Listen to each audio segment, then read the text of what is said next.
Last session that we met, I talked about the mention in verse 7 of chapter 3, Surah Al Imran. Today, I have picked the passage from the same surah, chapter 3, Surah Al Imran, verses 33 and 34 for a brief explanation. The verses say, A'udhu billahi minash shaitanir rajim, I seek refuge in Allah from the evil whispering of Satan, the rejected one.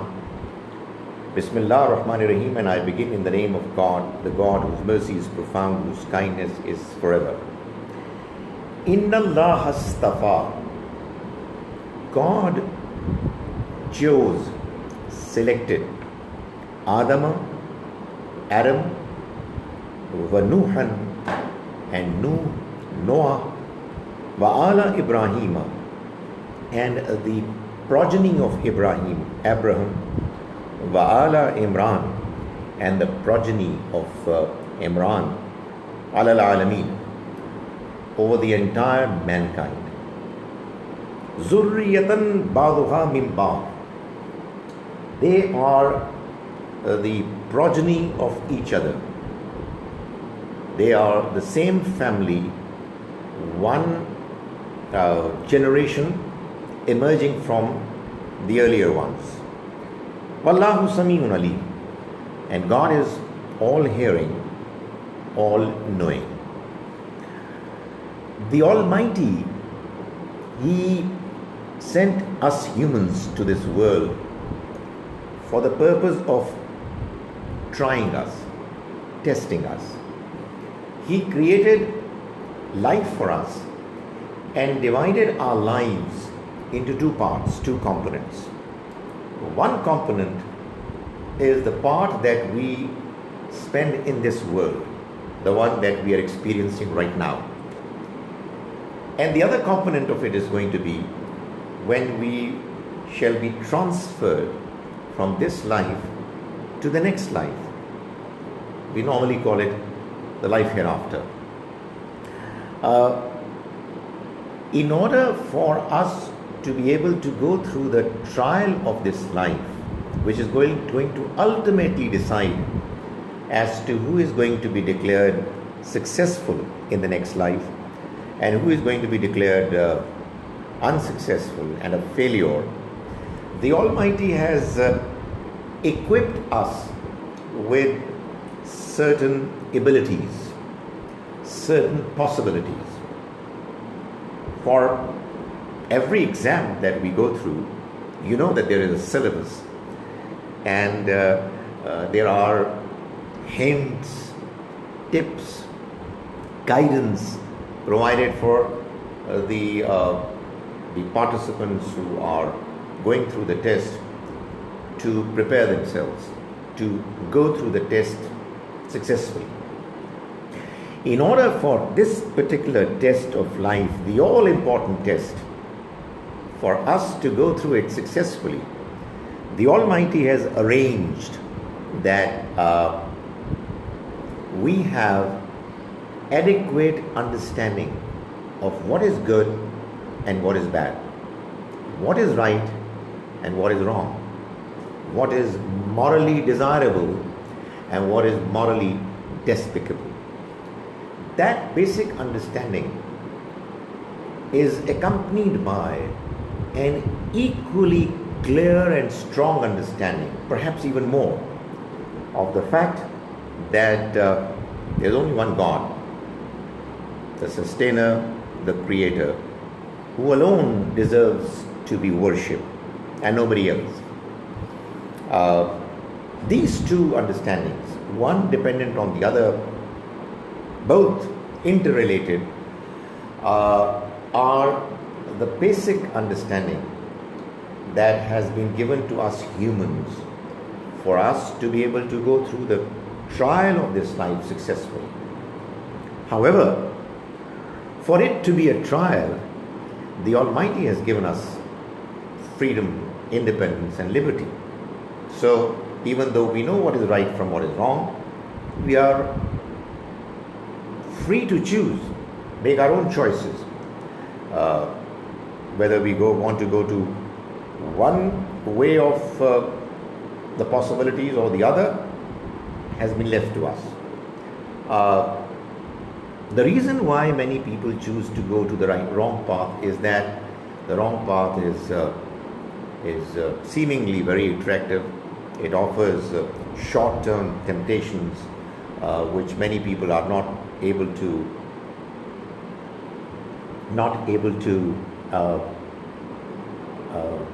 overcome or suppress, so they fail. However, in order for us to be able to pass this test successfully, and in order for us to know absolutely clearly that this life indeed is a trial, and that there is a clear plan of the Almighty which He has set forth for humanity, for them to follow, He also arranged for prophets, Anbiya, to come to humans to inform them about God's scheme, to let them know why they are here in this life and what their Creator expects and desires from them. These verses, Surah Al-Imran, that is chapter 3, verses 32, verses 33 and 34, are actually describing the Almighty's scheme, which He has arranged for us humans to be able to learn even more clearly about the Almighty's scheme of the trial of this life. So He says that Inna Allah hastafa, indeed God picked, chose Adam, wa Nuhan, Noah, Nuh, wa ala Ibrahim, and the progeny of Abraham.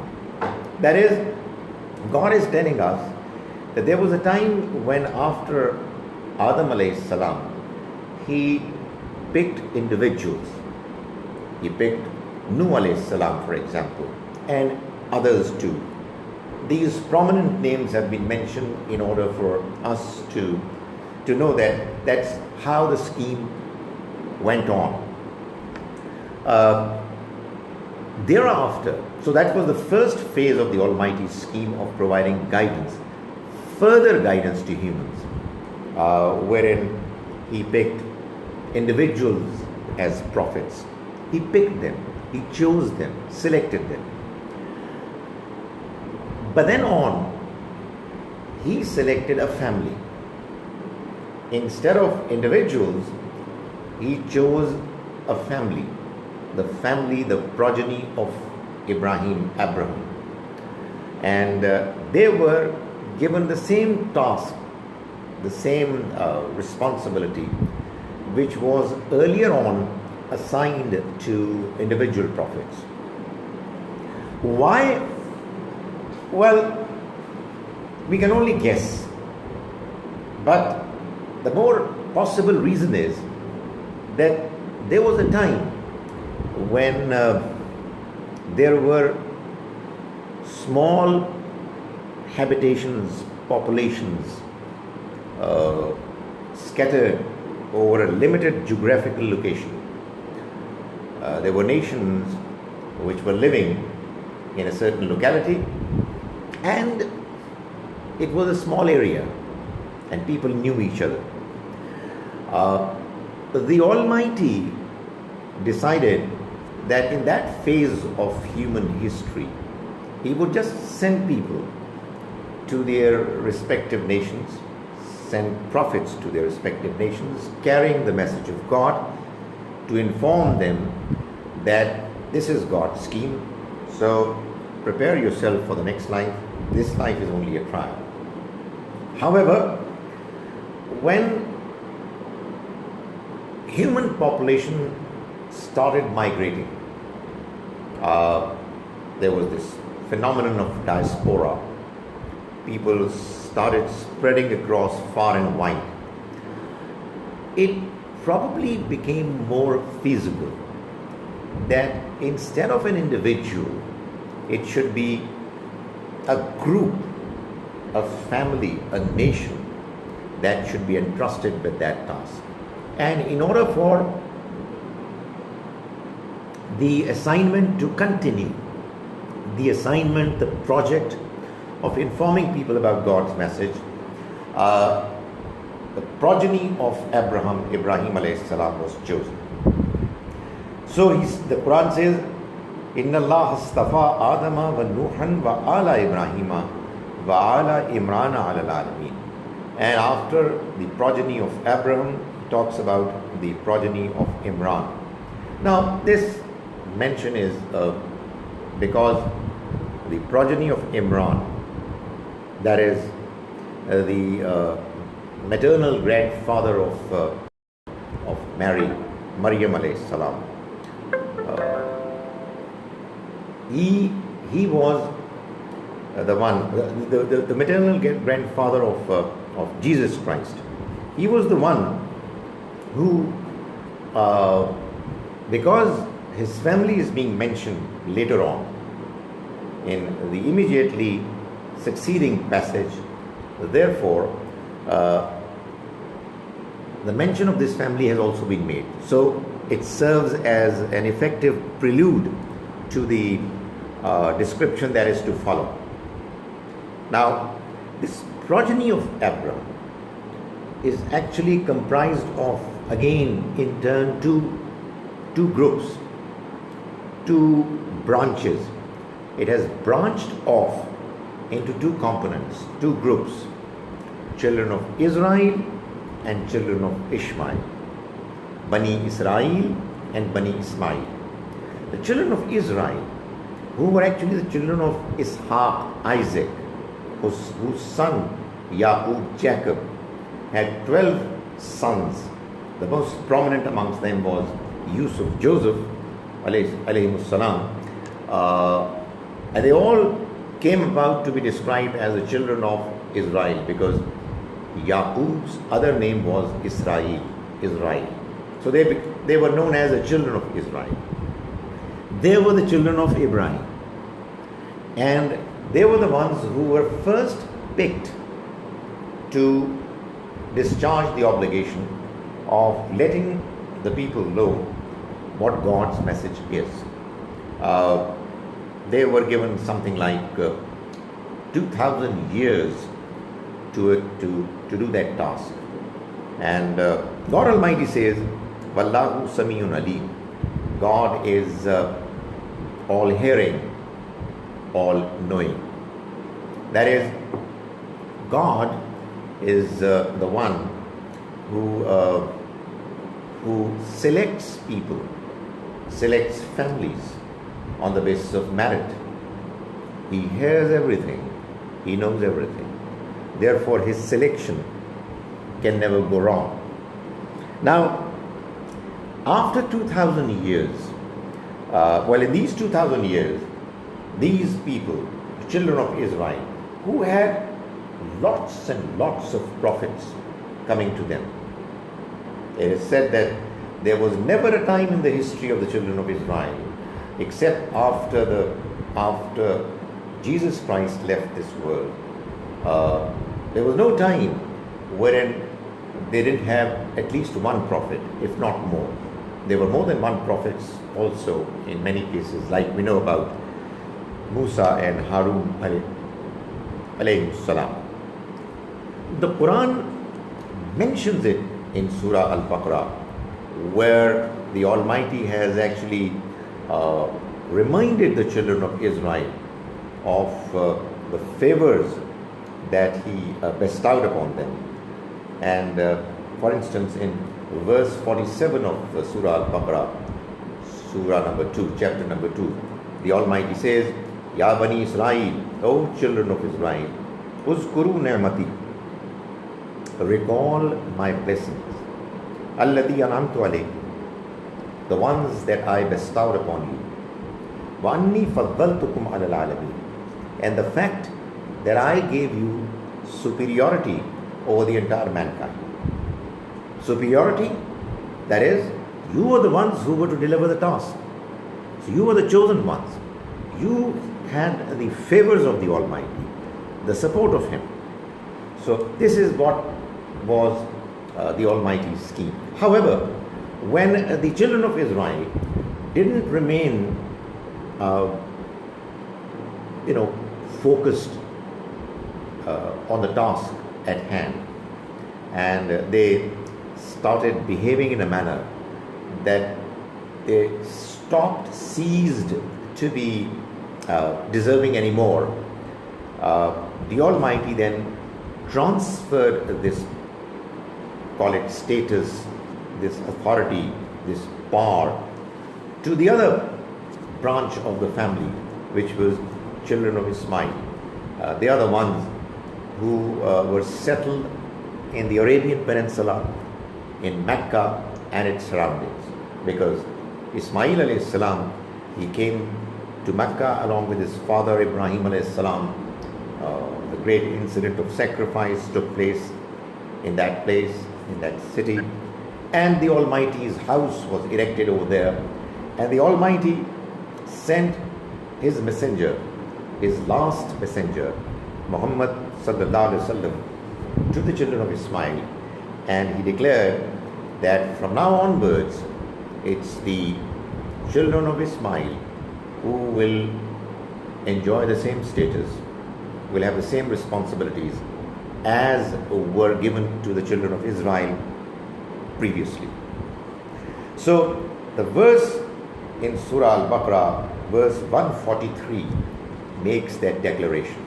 It says, وَكَذَلِكَ جَعَلْنَاكُمْ, and in the same way, that is the way we did it to the children of Israel, we have made you, that is the children of Ismail, ummatam wasata, and ummah, a group which is in the middle, litakunu shuhada al-nas, so that you become witnesses over humanity, وَيَكُونَ الرَّسُولُ عَلَيْكُمْ شَهِيدًا, and the messenger, may God's mercy be on him, should become a witness over you. That is, he is to deliver God's message to you, and you are now going to deliver this message, O children of Ismail, O companions of my Prophet, to the rest of the mankind. So you are located right in the middle. You are the ummatam wasata. So that is the scheme of the Almighty, and I just wanted to inform you about it through the Qur'an, so that we know where we are positioned. We are not children of Ismail, but we belong to that group by virtue of being Muslims. So we are all a part of that, of that team, of that group that has been assigned with the task of being witnesses of God's message before the entire mankind. We've got to do it by understanding God's message, by practicing it, by becoming role models of it, and by delivering the message intelligently and wisely to the rest of the people. Now, this was the first part. The second part of today's program is the part that is based on it's a continuation of what I had been doing before. The part is where I mentioned that the Qur'an that we have with us today, the last book of God, the fully preserved book of the Almighty, it is a meticulously arranged, sequenced book. It is very coherent. It's not an assembly of jumbled verses randomly put together, but the design of the Qur'an, the way we have it right now with us, and that's, as I keep repeating, that's the only Qur'an which the Almighty has declared to be His book. This Qur'an has been arranged by the Almighty in a manner that it has amazing coherence, what is called Nazm-e Qur'an, the coherence in the Quran. I talked about the arrangement, the coherence in the Quran from the point of view of surahs. Each chapter has passages, and those passages are connected with each other in a manner that they are coherent. They're gelled in a manner that the messages are well linked with each other. They are intelligently linked with preceding and succeeding passages. I gave you a few examples of them. Today I am going to talk about the second of the three features of coherence that we find in the Quran. The second feature is that the Quranic surahs have been so arranged that apart from 6 surahs from amongst 114 of them, all others are in pairs. They are put together as partners.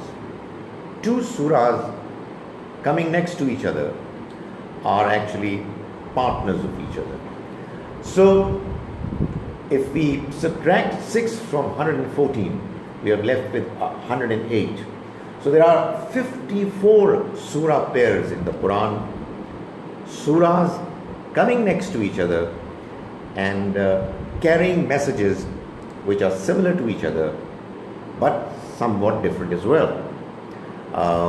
The partner surahs, surah pairs, they are talking about a broader theme which both surahs share in a manner that one surah deals with one prominent aspect of that theme and the other surah talks about some other important prominent aspect of the same theme, and both put together are ensuring that a broader theme is approached, is put across. In order to help you understand what I'm trying to put across, to clarify, I'll give you a few examples.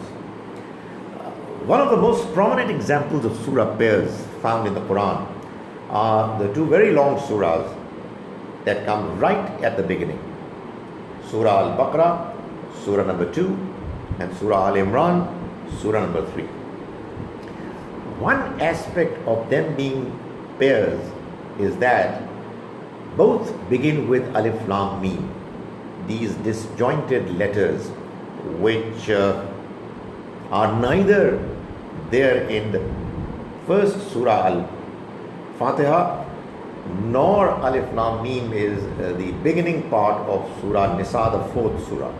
So obviously what it really means is that the Almighty is Himself announcing, declaring that see with your own eyes that these 2 surahs, I'm telling you, are very similar to each other. They have the same beginning, and if you allow me to say, they have the same Quranic names. I've talked about these Alif Lam Mim and other huruf muqatta'at, but right now that's not my topic. What I'm saying is that one aspect of these surahs being in pairs is that they are both starting with Alif Lam Mim. The other prominent aspect of these 2 surahs is that both are divided into 2 almost equal components, parts. The first part in both surahs is inviting the people of the book, that is, the Jews and the Christians, to believe in the Quran, to have faith in the Quran. And the second part in both surahs, almost equal half, is actually addressing Muslims to become good Muslims, to accept this message that they have already formally accepted, but to do it properly and genuinely. Now, so both surahs have a similar scheme that is actually is envisaged in their design. As far as Surah Al-Baqarah is concerned, it invites the people of the book, the children of Israel, but in particular, it talks to the Jews. We know that the people of the book are, they have two groups, the Jews and the Christians.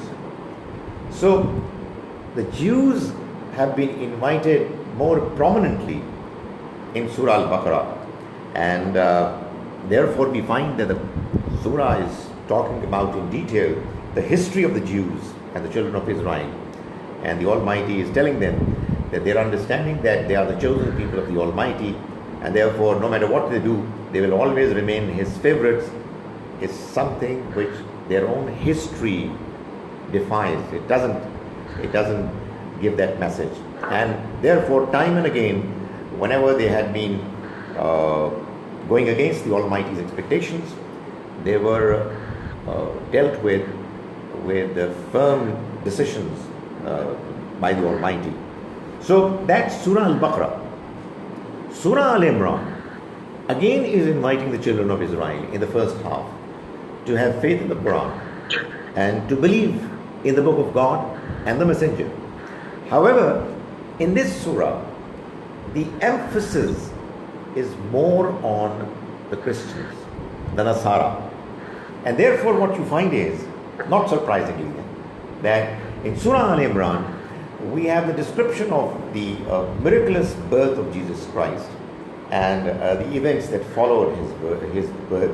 And you know, the verses that I referred to in the first part of this presentation,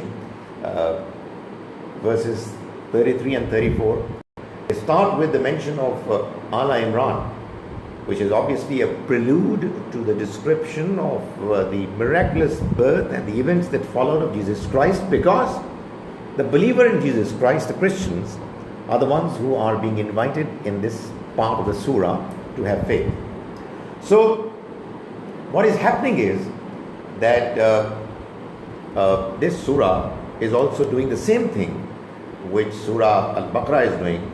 The only difference is that there the invitation was extended to the Jews, and here the invitation is being extended to Nasara, the Christians. Now in the second half, what we find is that Muslims are being addressed for them to become good Muslims, for them to accept faith and follow it properly. But what is happening in Surah Al-Baqarah in the second half, where the Muslims are addressed, is that the Almighty has given them many aspects of Sharia, the law, for them to follow. And they have been mentioned in a wise, intelligent, discernible sequence.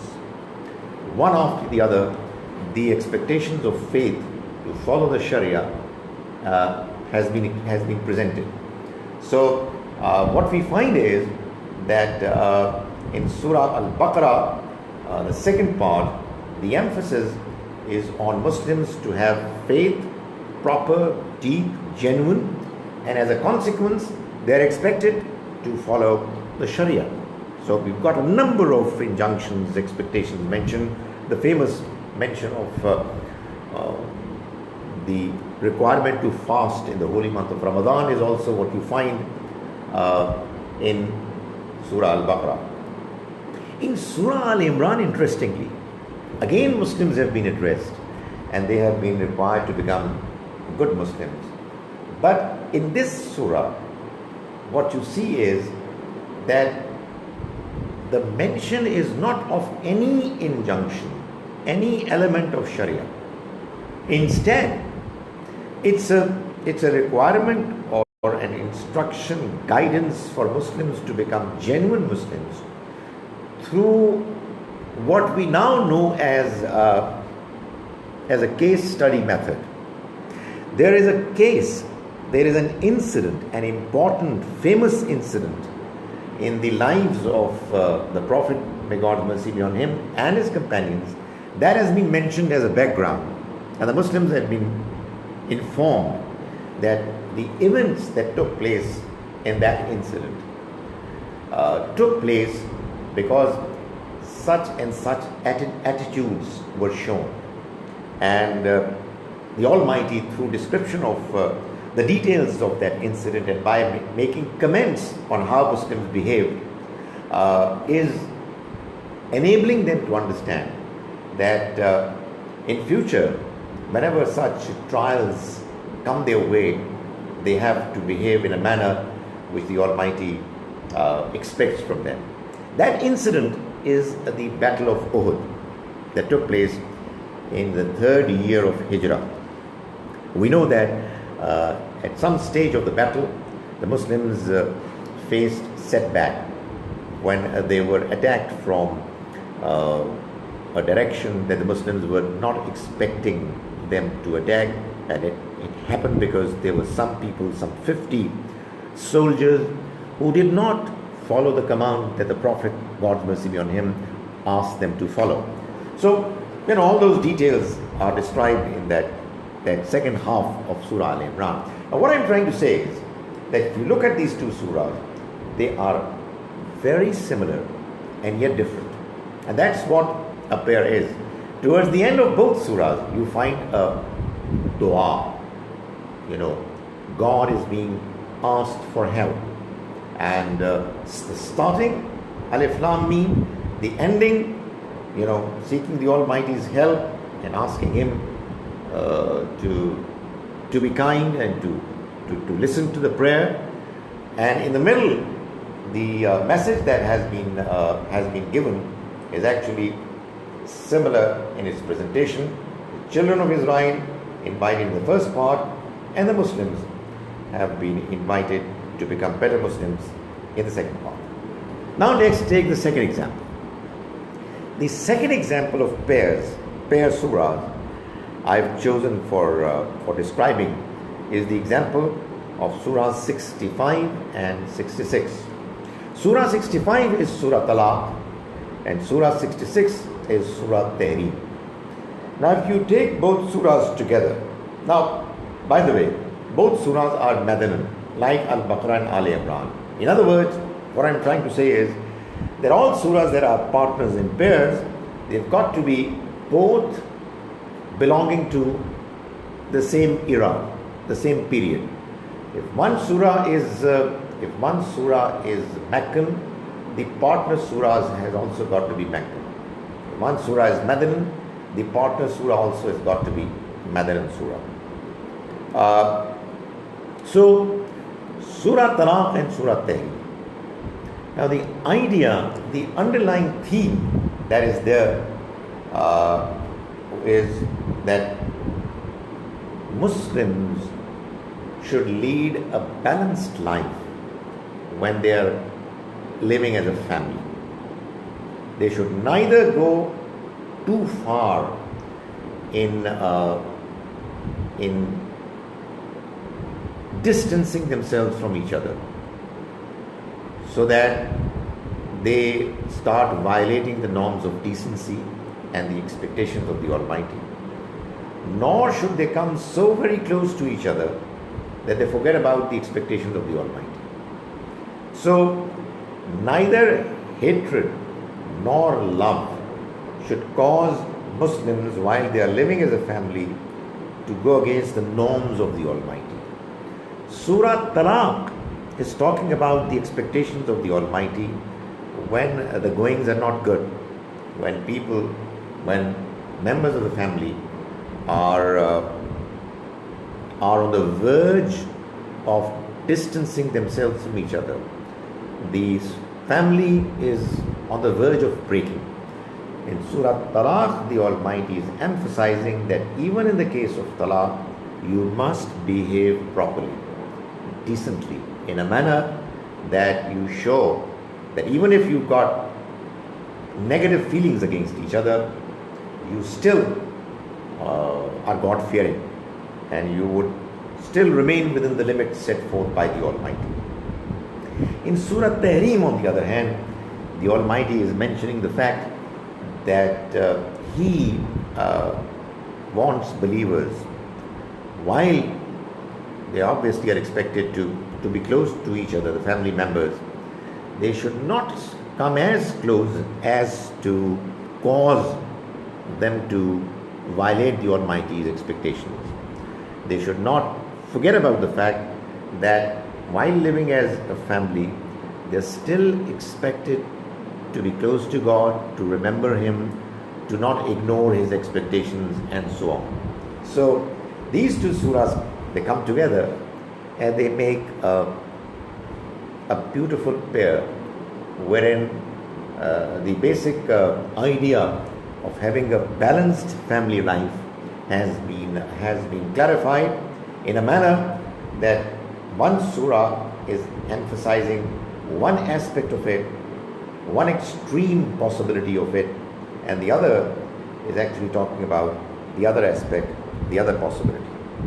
The third example that I've chosen for description is the very last two surahs of the Qur'an, which are called Al-Mu'awwidhatayn, the two surahs through which we seek refuge in God, in Allah Almighty, the envier when he envies. So these two surahs, their beginning and their ending, that in itself is an indicator that these surahs are partners, they are in pairs. So all in all, what I'm trying to say is that the Quran has been arranged by the Almighty in a manner that almost all of. So we have come to the